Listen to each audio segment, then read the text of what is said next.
Welcome to Grace for the Day. Today's reading is Genesis chapter 2.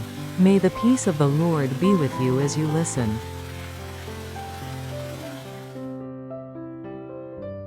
Start the day with a chapter of Scripture. Genesis chapter 2. The heavens, the earth, and all their vast array were finished.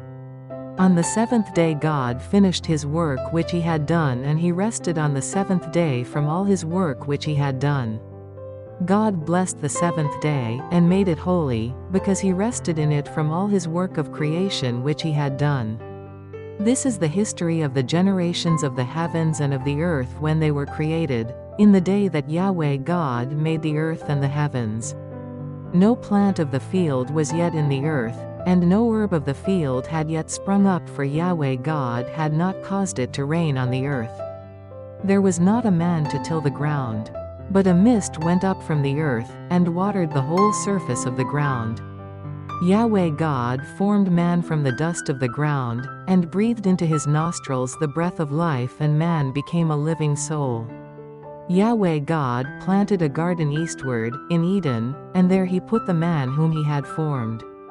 Out of the ground Yahweh God made every tree to grow that is pleasant to the sight, and good for food, including the tree of life in the middle of the garden and the tree of the knowledge of good and evil. A river went out of Eden to water the garden, and from there it was parted, and became the source of 4 rivers. The name of the first is Pishon. It flows through the whole land of Havilah, where there is gold. And the gold of that land is good. Bdellium and onyx stone are also there. The name of the second river is Gihon. It is the same river that flows through the whole land of Cush. The name of the third river is Hiddekel. This is the one which flows in front of Assyria. The fourth river is the Euphrates. Yahweh God took the man, and put him into the Garden of Eden to cultivate and keep it.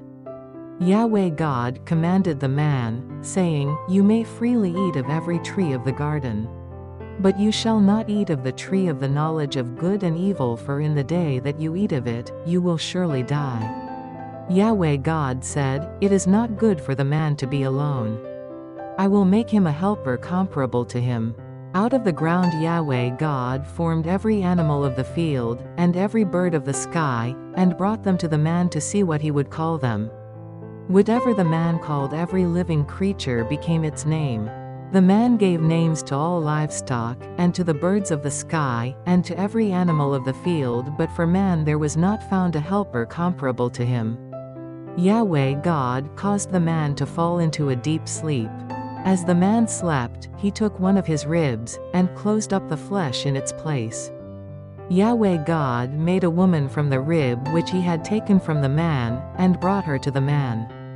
The man said, "This is now bone of my bones, and flesh of my flesh.